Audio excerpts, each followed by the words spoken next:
Sizsiz evlatlarım, kanatsız kuşam.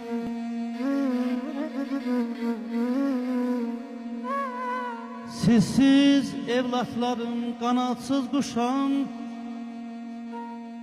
Kocalar evinden koymayın beni. Ben sizi hayattan tek koymamışam. Kocalar evinde koymayın.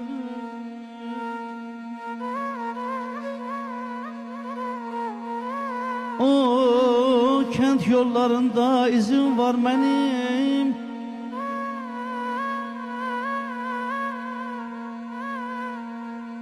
Körpe nevelere sözüm var benim. Ey doğma yurt yuvamda gözüm var benim. Kocalar evinde koymayın beni.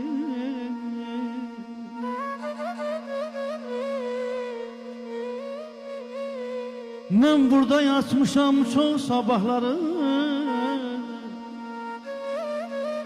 Ay, çok çekmişem amanları, ahları.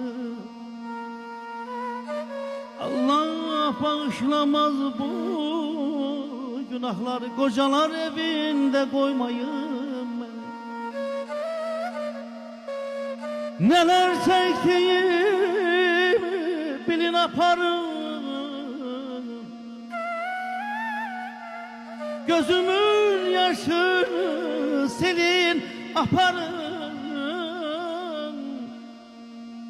Beni bu zindandan gelin aparım. Kocalar evinde koymayın beni.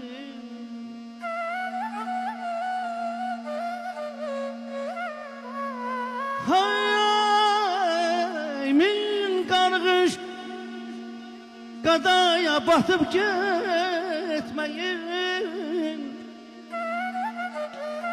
Doğmanı yadlara satıp gitmeyin. Beni bir defa yatıp gitmeyin. Kocalar evinde koymayın beni.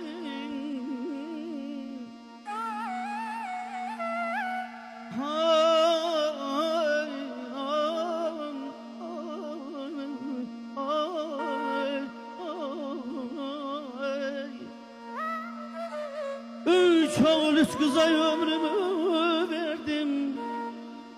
Gül ektim yerinde mintikan derdim.